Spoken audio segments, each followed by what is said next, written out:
Hello and welcome to your Newsmax Daily for Wednesday, November 5th, 2025, the 309th day of the year, the first of 4 Wednesdays this month, and I hope yours is going well, all things considered. If you read the pollsters, the shutdown was a big factor, negative for the Republicans, and that was a big factor, and they say that I wasn't on the ballot was the biggest factor.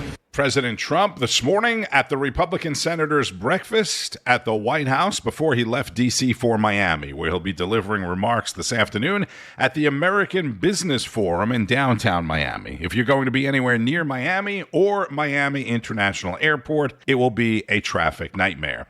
And don't be surprised if the Democrats suddenly come around to agreeing on reopening the government now that Election Day is over and their candidates won in the blue states that they're supposed to win.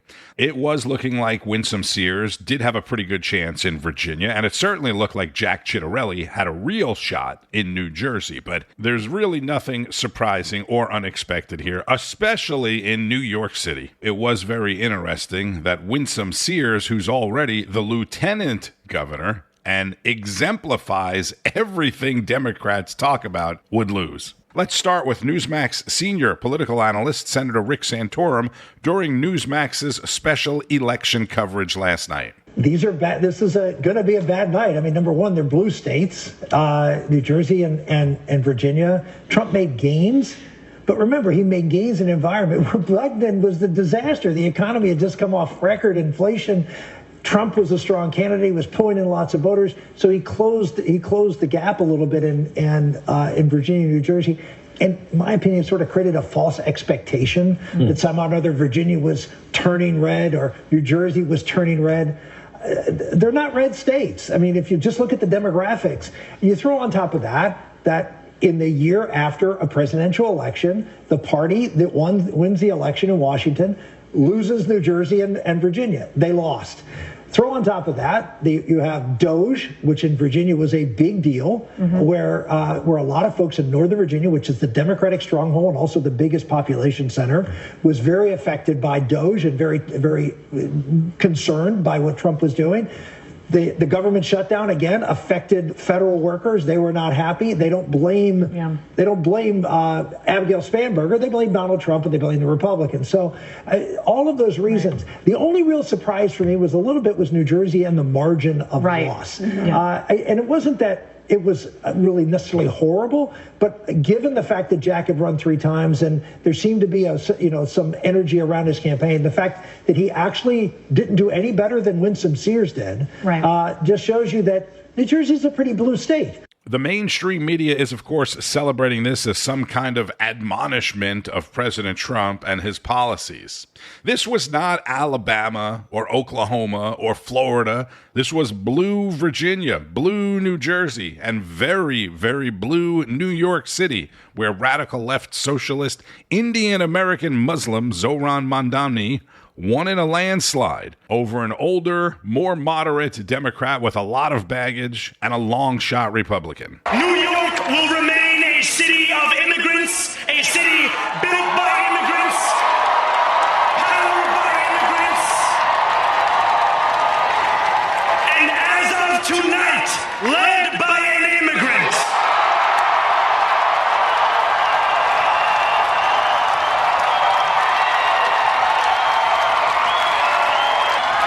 So hear me, President Trump, when I say this. To get to any of us, you will have to get through all of us. That is Zohran Mamdani in his victory speech last night. Other than railing against the rich and promising free everything, that is all you need to know. This is former New York City Mayor Rudy Giuliani during Newsmax's election coverage. All right, America's Mayor, Rudy Giuliani joining us now. Rudy, thank you. America's Mayor. Mayor, I mean, we're kind of just in shock right now that we have our first communist mayor of the capitalist capital of the world. Your thoughts? Well, you can't imagine how disappointed I am with all the work that I did to fix New York City, pass it on to Mike Bloomberg, with your father, Greg, Ray Kelly, who kept it going for 20 years. greatest city in the world for 20 years, now run by a communist. It's already in terrible shape because of Adams. And this is a horrible blow. Here's the upside of it. This man becomes our poster child for the rest of America. I mean, you want this in Oklahoma? You want this in North Carolina? You want this in Nevada? You want this maniac, left-wing moron? Now, forget that he's just a communist. He's also a supporter of extremist Islamic terrorism. He embraces the people who support that. So you have to divide the Muslim community into two groups: the peaceful and those who support the warrior Muhammad. He supports the warrior Muhammad. So in both areas, this is a disaster. The Democrat Party, a disaster for our city too. I'm curious if you don't think we're going to run against him in every single county in America. Believe me, we've been planning on that for a long time. I don't know if he will. He probably won't, but it's kind of customary for a mayor-elect to check in with previous mayors. Do you anticipate something like that? I believe Eric Adams checked in with you and maybe even Bill de Blasio. He did, but de Blasio didn't know. Oh, I see. So it's unlikely. No, de Blasio never did. De Blasio was our first communist mayor. He just didn't acknowledge it the way this guy does. De Blasio's mother was a communist. De Blasio supported the Sandinistas. De Blasio went to Cuba on his honeymoon. Who the hell goes to Cuba on their honeymoon? I mean, come on. De Blasio was the first communist mayor. This guy is a little more direct about it. He's clearly a communist. But, I don't think that's the worst part. I think it's the support of Islamic extremism that's the most dangerous part.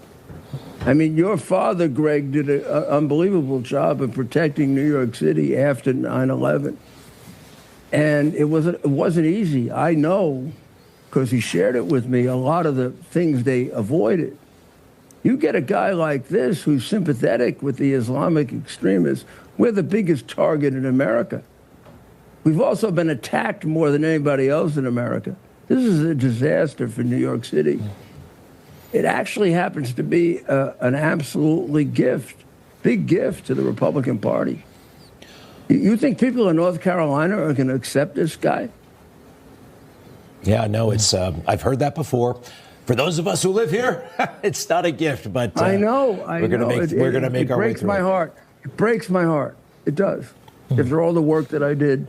And I'm sure it breaks your father's heart, too. Former New York City Mayor Rudy Giuliani. Greg Kelly's father is former New York City Police Commissioner Ray Kelly, who served as commissioner well before 9/11 and then again a second term right after 9/11. I want to bring in a great New Yorker, and many people wanted him to be the mayor and still want him to be the mayor, the longest-serving police commissioner in New York City history, and my father, Ray Kelly. Dad, it's good to see you, and I was hoping this was going to be a longer night, but it looks like the experts are calling this for Mamdani. Zohran Mamdani, they tell us, has won the race for mayor in 2025. Yeah, I see this as a disaster for New York City, and I think a major casualty will be law enforcement. He has to do that to create a new agency, an agency of community safety. And the NYPD budget is about $1 billion. So that's where the money lies, and that's where it'll be taken from in one way or the other. You won't hire more people, or police officers will leave in large numbers. And I hate to see that, but I think that is a reality. That will be the objective of the union and unions and other people to comment about this event. He is, I think, a con man, and I always have. He has a great smile, and he has no background. He has no history. We haven't seen him any record of doing anything. And by the way, he doesn't answer questions, and media lets him get away with it. It's amazing. Yeah. He'll give a smile and walk away. So But that's what we got. That's what we're going to have to deal with here in New York City. And as I say, I think it's a terrible outcome for New Yorkers. I'm having a little bit of difficulty processing it, to be honest. The 25th anniversary of the 9/11 attacks will be less than a year from now in September. He has claimed that he has lived in the shadow of 9/11. I don't know what that means. The general consensus, and something you'll hear 100 times today, is that this is terrible for New Yorkers. But New Yorkers voted for him. Sadly, thanks to Mayor de Blasio, Mayor Adams, maybe Mayor Bloomberg, and Governor Andrew Cuomo, New York already is not the city that it used to be. It has not been the city that it used to be for several years at least. People and businesses have been fleeing New York in droves. By the way, when you get out of deep blue New York City to red Nassau County, Long Island, which I talked about yesterday, Republicans, including Trump-backed Commissioner Bruce Blakeman, the Republican District Attorney, Ann Donnelly, and Republican town supervisors all swept the elections. Kari Lake joined last night's broadcast and made some excellent points about the elections and about Democrats. Now, Kari Lake is standing by, the acting CEO of the U.S. Agency for Global Media. Kari Lake, welcome. I'm still smarting that you're not the governor of Arizona. Excuse me. I'm so sorry. I should listen. Your thoughts about what happened tonight and what's happening in America? Well, and having run a couple of big elections and campaigns myself, I understand what it's like to be a candidate and the effort that goes into this. And I predict that you're going to hear from Mamdani. I know you're waiting for his speech. It'll come at the top of the hour when the 11 o'clock news begins. This is, I agree with Senator Santorum. This is not a loss for MAGA. There really weren't any MAGA candidates on the ballot. This is a loss for what used to be the Democrat Party, any semblance of a moderate Democrat. That is now gone. We've seen ushering in of socialism and communism and radicalism, and that's what they're going to get in New York. But you have to respect those two young gentlemen that we just heard in that clip from your reporter on the street.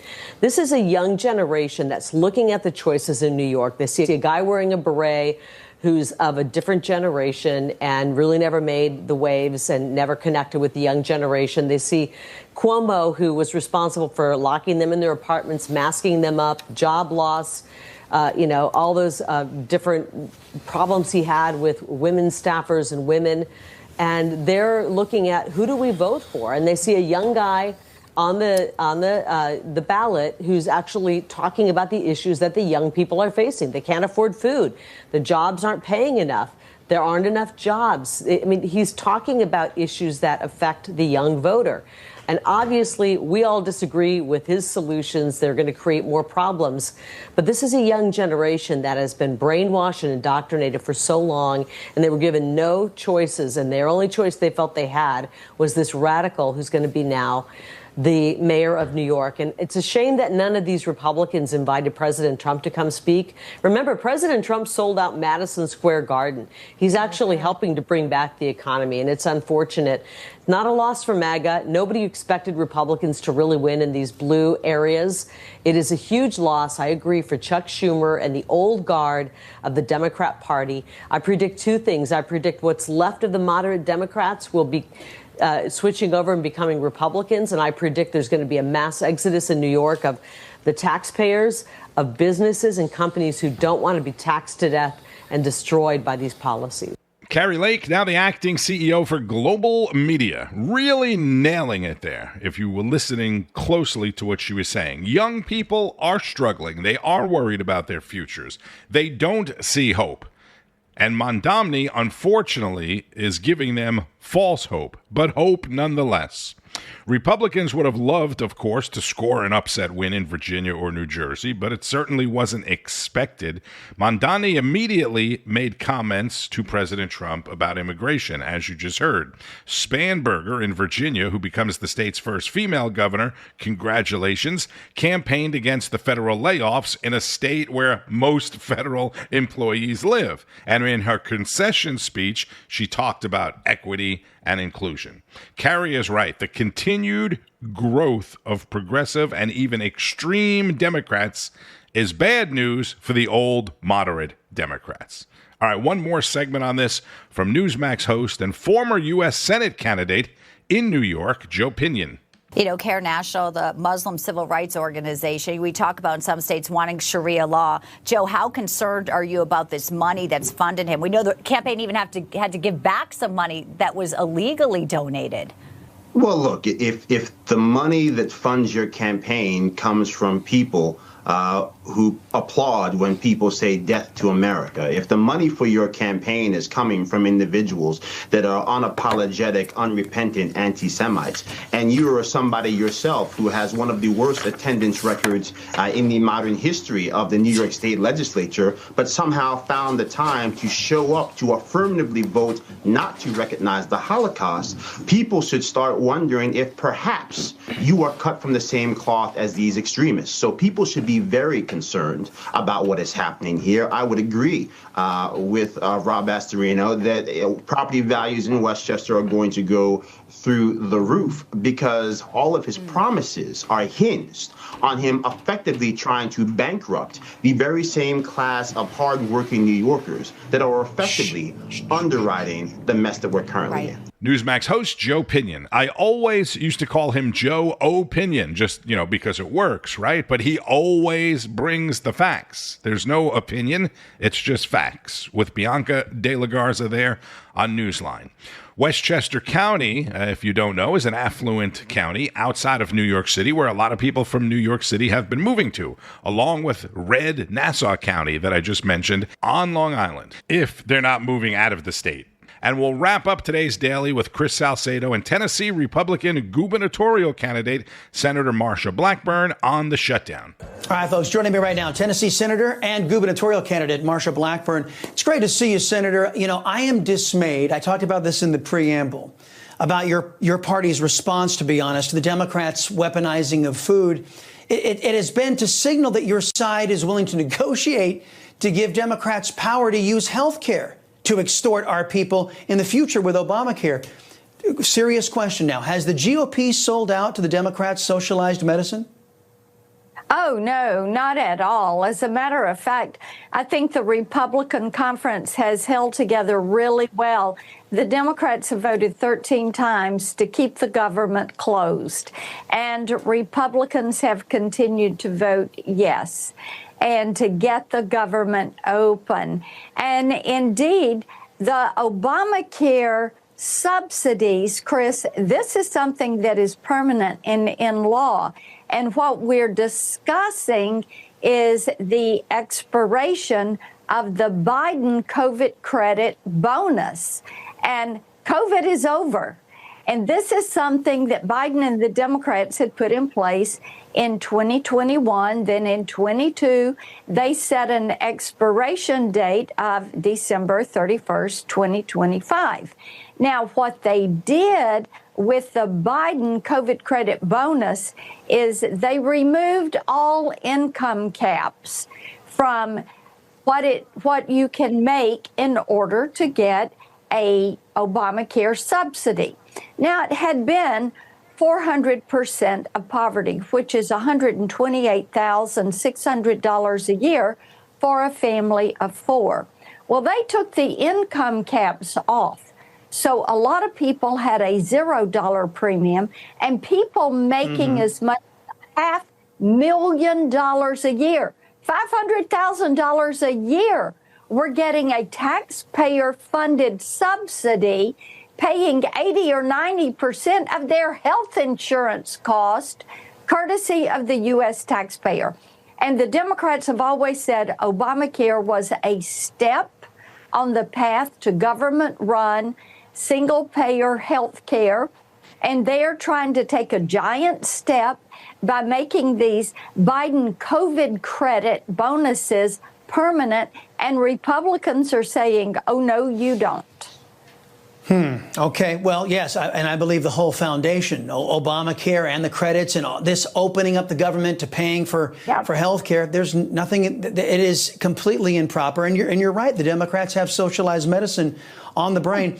And meanwhile, President Trump is insisting that you Republicans there terminate the filibuster to end the Democrats' record-breaking government shutdown. He's warning that failing to do so could hand the Democrats the midterms as well as the next presidential election because, well, first off, because of that. But plus, he seems to know that Democrats were the first to go nuclear on judges. And so they're going to go nuclear on this in the future if they recapture power. And he also thinks that they're going to be able to recapture the presidency because of this. What do you think your caucus should do? Get rid of the filibuster or no? Well, there are not 60 votes to get rid of the filibuster. And getting rid of the filibuster doesn't solve anything. The Democrats need to vote for a clean CR, which is what passed out of the House on a bipartisan vote. It is what we now have given them 13 opportunities to pass, and we're going to give them more opportunities to pass. This would continue the discussion of the appropriations bills. All of our appropriations bills are out of the Senate. 3 have already passed off the Senate floor. We've got another group ready to go. 8 of the 12 bills came out on a bipartisan vote. We need to get off the Biden budget and onto a Republican and Trump budget, which will help us to get the spending under control. And that is what our goal is. Yes. Tennessee Senator and candidate for governor Marsha Blackburn on the Chris Salcedo Show. COVID is long over. Why are people making hundreds of thousands of dollars a year still getting a government credit for signing up to the Affordable Care Act, a.k.a. Obamacare? And it's time to get off the Biden budget and on the current president's budget. Doesn't it just make sense? The other big story today is the Supreme Court hearing arguments on President Trump's tariffs, a monumental case with massive potential impact. If the tariffs are invalidated, the government could end up owing tens of billions of dollars in refunds and have an impact on the president's foreign negotiations. Trump is arguing that emergency tariff power is critical to the U.S. economy, and challengers to the tariffs say the president has exceeded his authority under federal law and under the Constitution. Today is big, but a final decision isn't expected until next year. And again, President Trump is in Miami today. He will be back at the White House by dinner time. On Wall Street in downtown New York City, stock markets opened slightly higher to flat this morning. Traders are digesting McDonald's earnings, which surprisingly came in short of expectations. And today's ADP employment numbers, which come out the first Wednesday of every month, showed private companies added 42,000 jobs in October, topping the Dow Jones estimate for a gain of only 22,000, showing that the labor market may be doing better than what some of the so-called experts have been saying. Friday's big jobs report, right? The non-farm payroll comes out the first Friday of every month, will not be coming out due to the government shutdown. Those numbers come from the government's labor department. Today's numbers came from ADP, the payroll company. Bitcoin and most other cryptocurrencies are bouncing back some today. Bitcoin briefly dipped below $100,000 yesterday. It's back up over $103,000 this morning. Be sure to keep up with all of today's news on Newsmax N2 and at Newsmax.com. Also, get signed up for the alerts with the Newsmax app.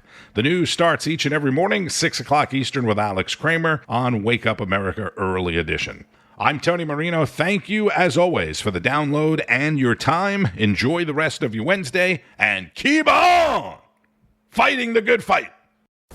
News breaks every minute, every day. You need the app, the Newsmax app. Find it free on your smartphone store. Then watch us anytime, anywhere. Information. Truth is freedom. is Newsmax. It's real news for real people.